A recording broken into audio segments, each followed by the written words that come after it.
Dear friends, in this video we are going to discuss what are genes and alleles, what are the differences between genes and alleles, where they are located. I'm uploading education videos related to NEET Biology, UGC, NET, Life Science and other competitive examination. If you like this video, please subscribe and enable the bell icon to get my upcoming videos. Let's get started. Over here you are seeing some pictures. So you can see the pictures of some cats and their babies.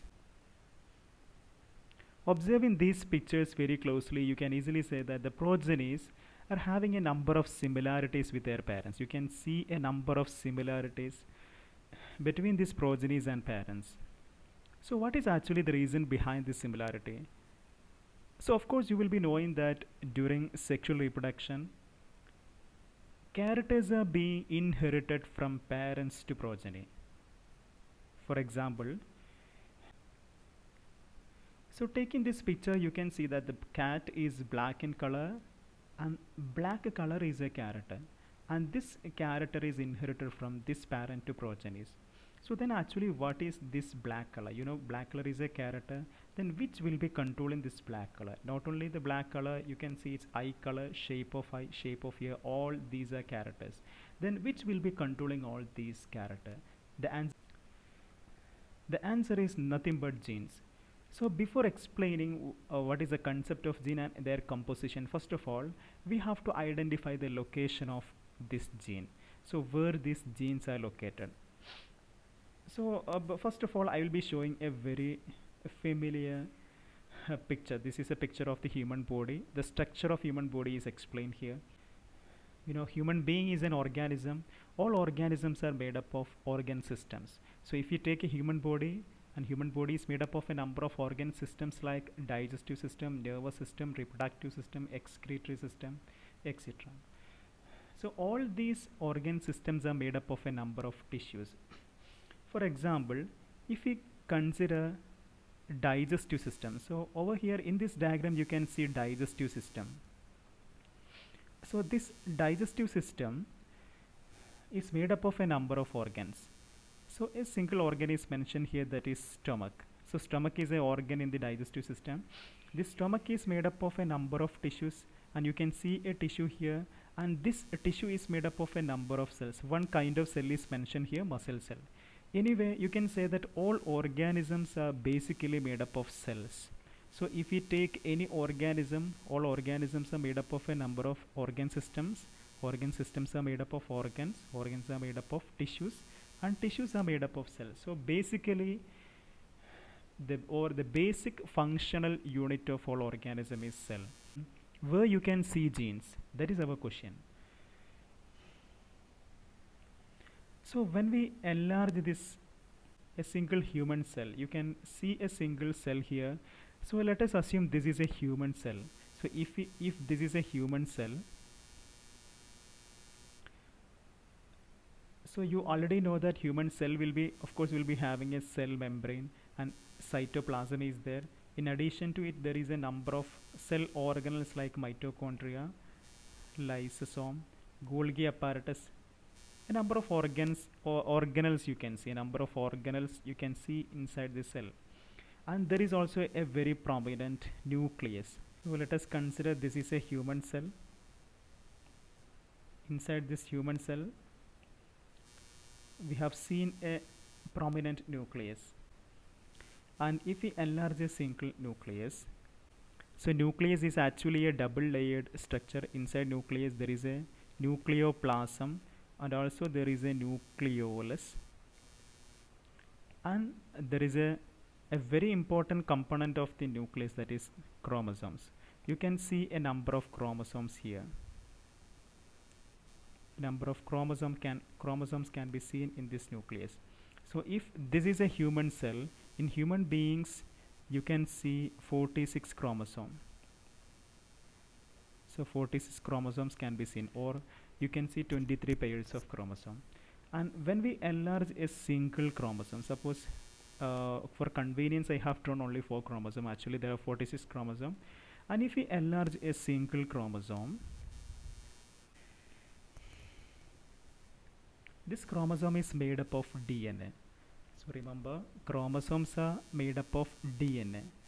If we analyze the structure of DNA, you can see DNA as a polymer. DNA is a polymer, it is a polynucleotide chain because it is a polymer of nucleotides.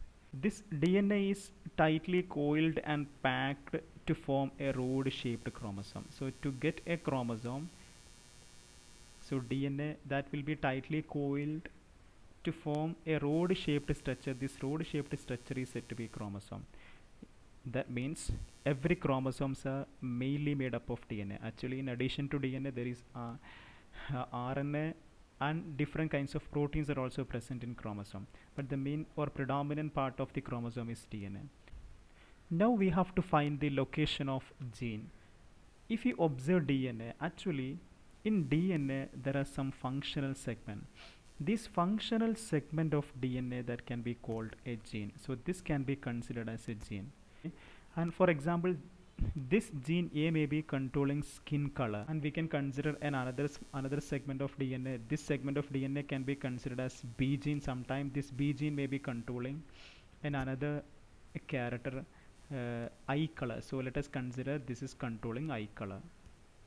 In such a way, a number of functional segment of DNA. These functional segment of DNA functions as gene, and these genes will be controlling different types of character. Suppose if this is another chromosome, of course this chromosome is also made up of DNA, and if we take this DNA is also lengthy thread-like structure. Here in this DNA also we will be having a number of genes.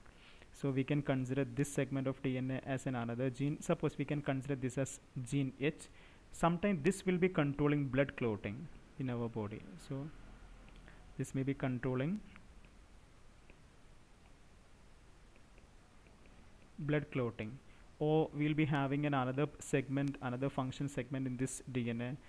This segment of DNA we can simply call it as C, and sometimes this segment of DNA that will be controlling color vision, or this will be providing color vision. Then how can you define gene?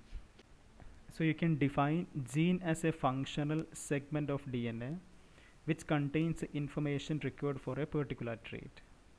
For example, if you consider this segment we have called it as H.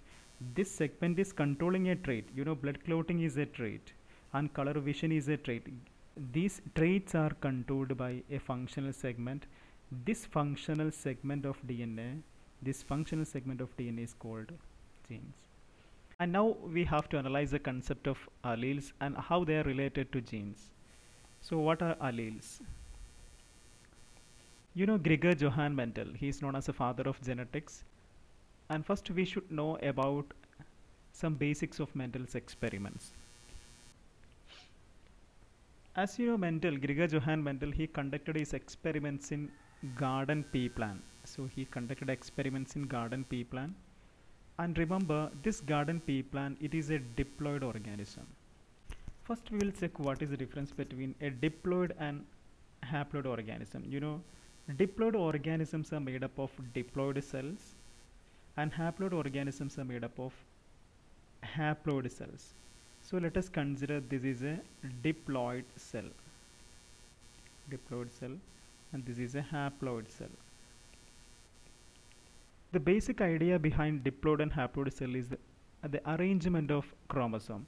So if you take this as a cell, this as a diploid cell, in this diploid cell you can see chromosomes in the form of pairs. All chromosomes can be seen as pairs.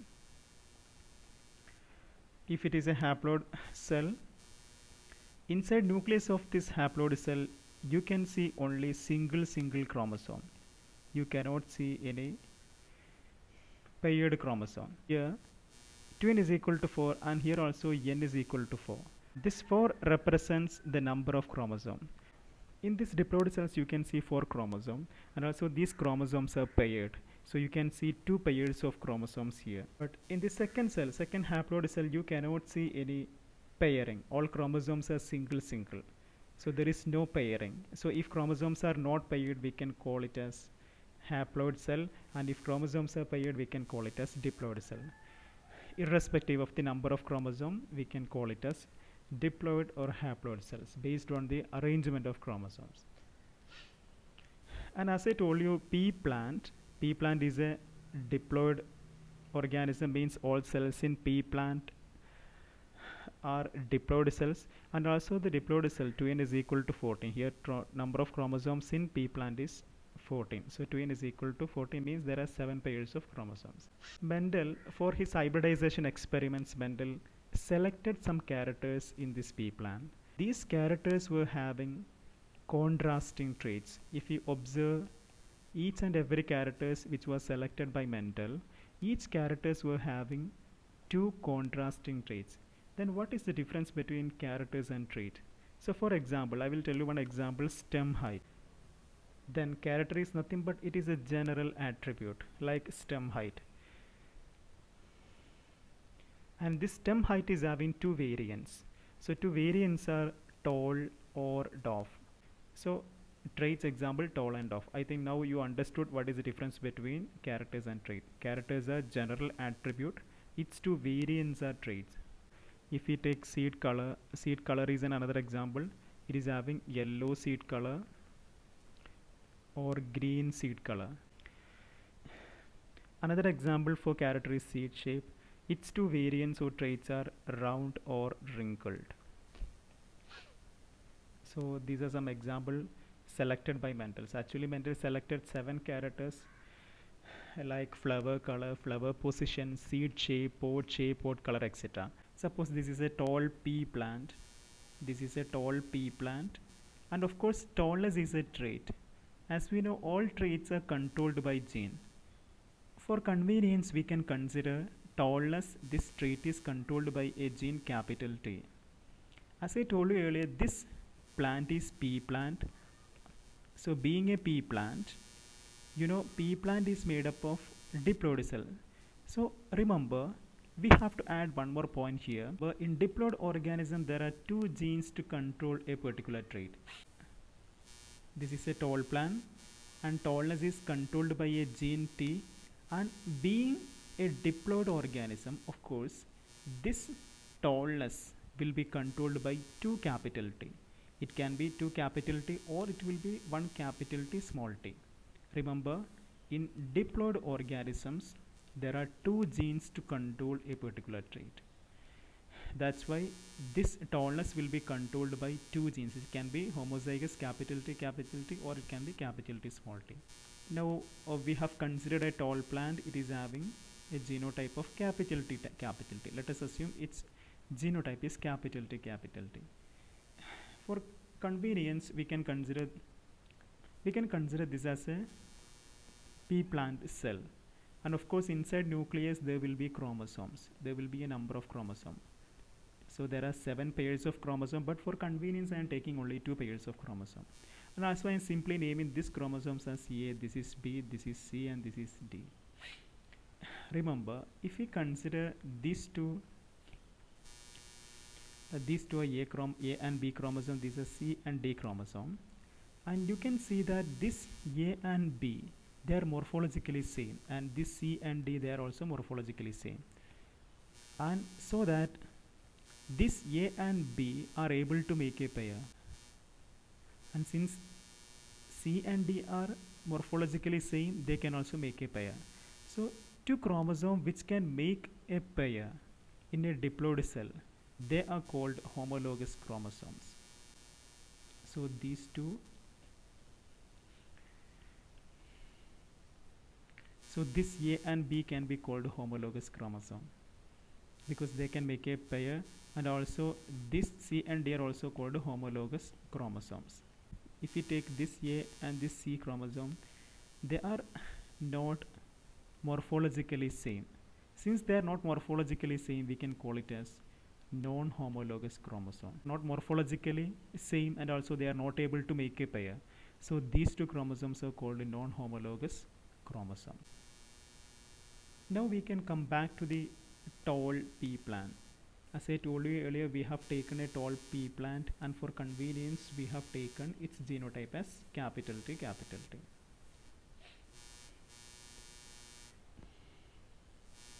Suppose this tall pea plant is having a genotype capital T, capital T. Now we have to identify the location of these two genes.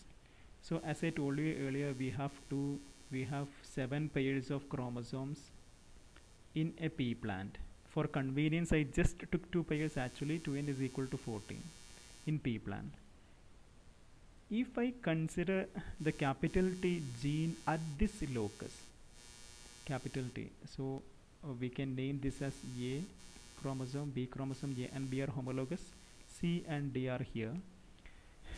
And if I locate capital T at this point, where should I locate the second capital T? So the second capital T, these two capital T's are controlling the same trait, tallness. The second capital T should also be located on the homologous site of the homologous chromosome. A and B are homologous chromosome, and this site, you can see this site is said to be homologous site. B chromosome is homologous chromosome, but the same site on the B chromosome, that is called homologous site. Means, for example, we cannot consider this point as homologous site. This is not homologous sites. Only this point will be homologous site. So capital T will be located on the homologous sites of the homologous chromosome. And also this capital T will not be located on another non-homologous chromosome. Here also we cannot locate capital T. So the second capital T should be located on the homologous sites of the homologous chromosome. So in this way, these two genes will be located on the chromosome. Remember, these capital T genes, these two genes control the same trait, so that these two genes will be located on the homologous sites of the homologous chromosome. Then what is meant by allele? So we have two conditions for alleles. First, I will explain the first condition. Means if we need to consider two genes as allele, the first condition, alleles are nothing but genes which control same character. Genes which control same character. I will give you some example. So actually for alleles there are two conditions. The first condition is that they control same character. Genes which control same character are called alleles. For example, I have two genes, capital T and small t. These are two genes. I have to check whether these two genes are alleles or not. So how can I check these two genes are alleles or not? So the first condition is that they should be genes and they should control same character. So first I have to check which trait they are controlling. So capital T, of course you can say capital T control tallness. Capital T control tallness and small t control dwarfness. So we can say that this capital T and small t, both of them are genes. What is meant by genes? We already explained genes are nothing but a segment of DNA. Both of them are segment of DNA. They control a particular trait.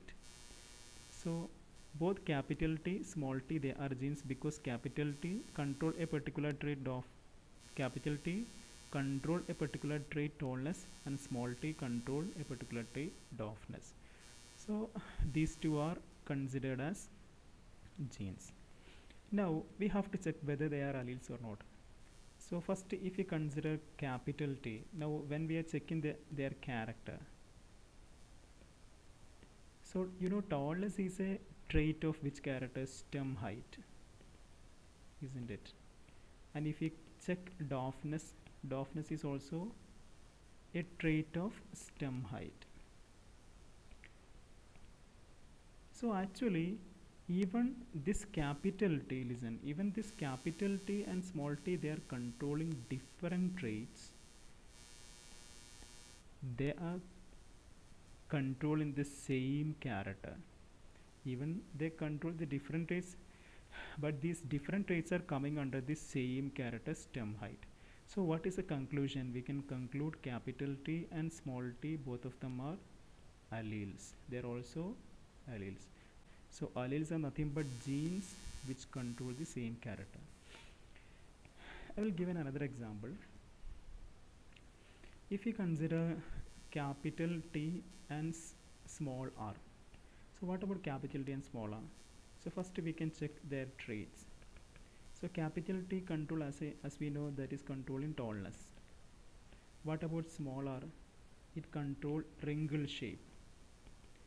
Remember, both of them are controlling traits, different traits, and capital T is controlling a particular trait, small r is controlling another trait. So of course capital T and small r, they are genes. Of course they are genes. What about alleles? Whether they are alleles or not, that we have to check. So tallness is a trait of stem height. Stem height is a character. If we check their character, stem height is a character for tallness. What about wrinkle shape? It is a trait of another character. Which is a character? Seed shape. Seed shape may be wrinkle or round. So wrinkle shape is a trait of another character.